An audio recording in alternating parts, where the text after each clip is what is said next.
Tamlin adamant that Feyre needs to be kept safe and protected, even if that means keeping her ignorant and powerless. And Lucian saying, yeah, something about that doesn't seem right to me, Tamlin. Like, maybe we should help her protect herself. And that is also clearly Rhys's opinion on the topic as well. And unlike Lucian, he has no one stepping in and stopping him from doing what he thinks is right when it comes to Feyre. Feyre becomes aware that Tamlin is clearly keeping something from her. So when the guys go to leave and investigate some kind of threat, she goes to follow him.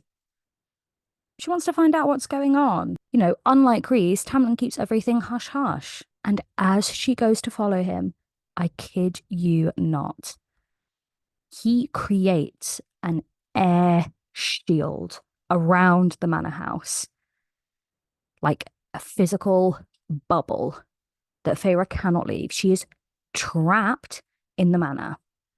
And if you cast your minds back only one book, Feyre was locked down in a dungeon for like 3 months. And then she was put through all of this terrible, terrible, terrible stuff whilst underground. Homegirl has major claustrophobia as she is trapped in this manor house. The manor house itself is quite big, but she starts having a full-blown panic attack. And Tamlin and Lucian, they've gone. Like, Tamlin doesn't really care. And she's getting more and more wound up, more and more stressed. She's literally going to pass out. She is sobbing. And this feels like a major betrayal. Like, the Tamlin we've seen in the first section of Mist and Fury is still the same character and the same guy from book 1. But you're gradually seeing something that seemed initially attractive, like him being protective of Feyre and looking after her. It's gradually lost its appeal. Feyre is a very autonomous, independent woman, and Tamlin is quite a traditional, some would say, oppressive male figure. And this is a clear breaking point for Feyre. Not to mention things like Tamlin's got a really bad temper. We just aren't a fan of that either in terms of how he behaves. Now, as she is breaking down, Mor literally walks in to the manor, picks her up and winnows out. And that is how Fae like Rhysand and Morrigan travel as far as they do. They can winnow, a magic that basically allows them to teleport. But Mor gets Feyre out of the spring court where Rhys is waiting for the two of them. And the three check in with each other and then head up to the night court. Basically, Rhys and Mor have come to save Feyre and to ensure that Rhys doesn't break any kind of formal agreements or step on another High Lord's toes. It's Mor who physically collects Feyre from the spring court. Rhys is right there on the border so that he can make sure Feyre is safe straight away. They've basically come to rescue her. So Feyre is now staying in the night court. And Rhys decides to trust her with a very big secret.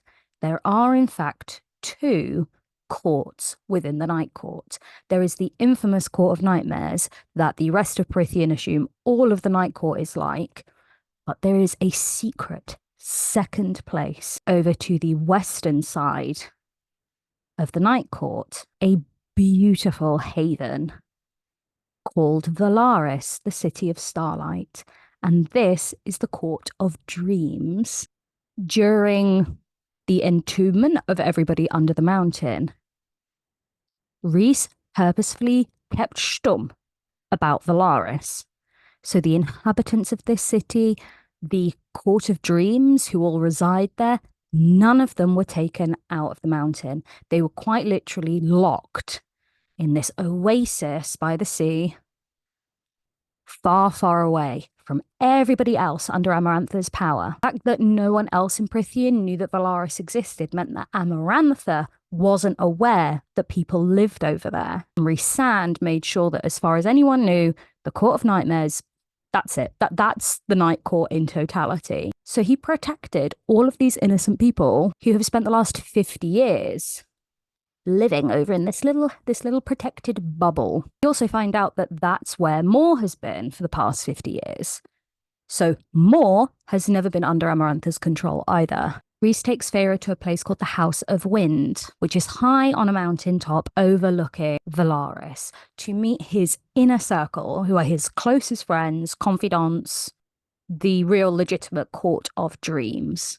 The group consists of Cassian and Asriel, the two Illyrians Mor spoke about earlier on, Mor herself, and Amren, a strange creature that once had a different body. Just like Feyre was once human and now she's High Fae, Amren was something else before becoming a Fae. Although it's made clear that Feyre was made entirely anew when she became Fae via the magic of the High Lords. All of the members of the High Court come from very different backgrounds. They all have their own tragic backstories. At this point, Amren's is like, ooh, mystical, funky creature. Mor's father basically leads the Nightmare Court. He's obviously Rhysand's uncle. He is not a nice guy. There is a reason the Court of Nightmares is called the Court of Nightmares. Cassian and Asriel are both Illyrian and both have really traumatic childhoods. They are essentially this found family that are incredibly welcoming of Feyre when she arrives in Valaris. Just off of the coast of Valaris is an island prison, and Rhysand takes Feyre there to go and meet a creature called the Bone Carver. Amren gives Feyre a locket, like an amulet, before she heads over that's going to allow her to not be trapped in that prison island. She's not actually an official resident of the Night Court yet, and the prison has all of this ancient magic, and it might assume that she's a trespasser. So the amulet's there to keep her safe. The Bone Carver starts answering questions Rhys and Feyre have for him, and in exchange for a truth, he will give another truth. And when Rhys wants to ask his questions, he gives a truth that kind of doesn't mean anything and it's useless. So something like his knees ache when the weather's bad. Whereas Feyre's truth is that if Tamlin had not been the third Fae in the line during her third task, she was going to use the dagger on herself and count herself as the third life to save everybody. And Rhys, who stood next to her, is like, you were gonna what? We're gonna put a pin in this, but that's really bad. Yeah, and we get a little bit of an insight into how Feyre works as a person. In exchange for these truths, the Bone Carver, who BT dubs looks like a young boy with jet black hair and purple eyes. Or maybe blue eyes, purpley blue eyes, violety eyes. He confirms that Durian from the original civil war amongst the Fae has been reborn because Amarantha had kept his eye and it was cursed, so that basically, even though Durian was dead, he was kind of always watching and having to see how the world played out after he failed, / didn't really fail, but Amarantha was pretty set on torturing him by showing him what she was up to. But he has been kind of made back together into a person just using that eye. Turns out the King of Hybern is collecting pieces of the magic cauldron, which helped form the world. Its feet are missing, so he's on a mission to collect all of the feet and a book called the Book of Breathings that is essentially instructions on how to use the cauldron to make whatever you want. It's this kind of cornucopia of everything. If you can control the cauldron, you can make whatever you want. And the King of Hybern is planning to use the cauldron itself to break down the veil between the mortal lands and the Fey lands. Homeboy wants to reclaim the land and subjugate humans again. Long ago, the Book of Breathings had actually been split into two halves. And we find out that the human queens were given one half of the book, and that the High Lord of Summer, Tarquin, has the other half somewhere. With the Book of Breathings, they could, in theory, nullify the power of the cauldron.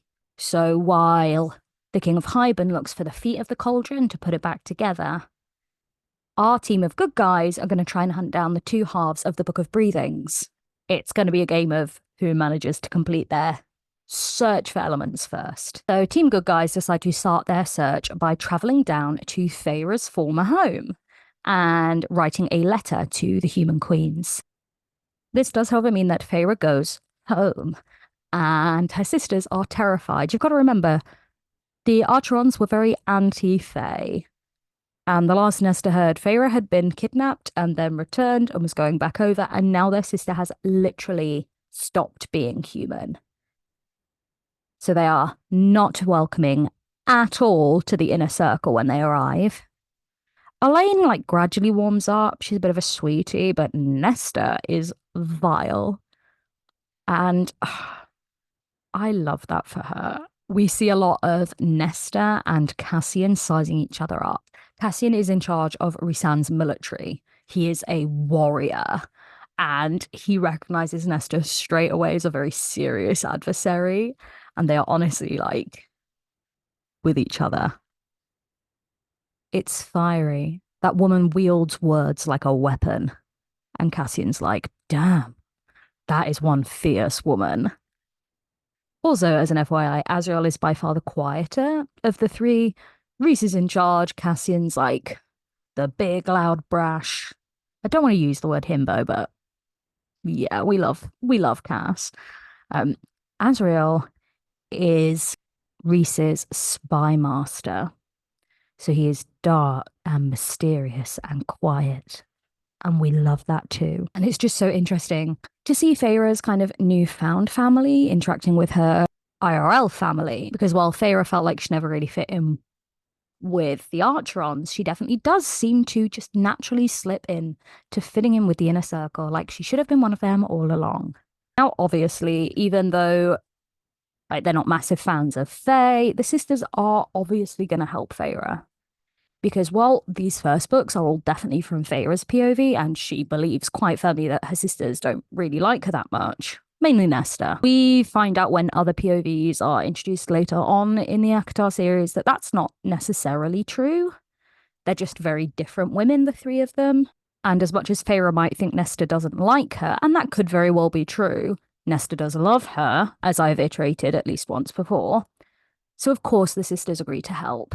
Do what they can to get the attention of the queens and make the request for this book. While they're in the mortal land, the Ator tries to attack Feyre. This is the same creature that attacked Feyre in the woodland in book 1. It's got a real bee in his bonnet about Feyre. Basically find out that the Ator wants to kidnap Feyre and that the King of Hybern is on the move and he is totally going to try and invade Prythian. He also, for some unknown reason, definitely wants Feyre. They all return home to Valaris, and Azriel starts using his spy network to do what he can to find the human queens. Feyre decides, look, if war's definitely coming, she needs to start training, using her new powers and her new Fae body to become a competent adversary to the King of Hybern's forces. And she slowly starts to learn to use all these powers. She can shapeshift, she can winnow. Like, Homegirl can use all these different kinds of magic. It's amazing. And along with physically building herself up, she is addressing and coming to terms with all the bad things that happened to her during the course of ACOTAR. And being around Rhys really helps because we find out Rhys was not a willing consort to Amarantha. And while we watch Feyre address and heal, we don't really get to see a lot of how Rhys is processing his own trauma from under the mountain. But the two of them definitely have that experience of being down there and being mistreated by Amarantha in common. So Rhys understands a little bit more of what Feyre is going through than Tamlin might. And he is a very healing presence for Feyre. Members of the Inner Circle do get invited to go and visit the Summer Court, where we know one half of the Book of Breathings is hidden. Cassian, however, cannot go because he is banned quite firmly from the Summer Court for having broken an entire building in the past. This is quite a little funny anecdote that Cassian is still quite pissy about. So Feyre, Rhys, and more head down to go and meet Tarquin, who is the new High Lord of Summer, and Princess Cressida. They basically get to go on like a little holiday to the Summer Court, and it's gorgeous. It's such a vibe. Because Feyre has a little bit of like Tarquin's magic inside her, she starts trying to use that connection to get a feel for where would the Book of Breathings be, Tarquin? Human lie detector Feyre, like, or should I say Fey lie detector Feyre, like, where might it be, Tarquin? So that they're on holiday and they're trying to become friends, but there is an ulterior motive and mission at play.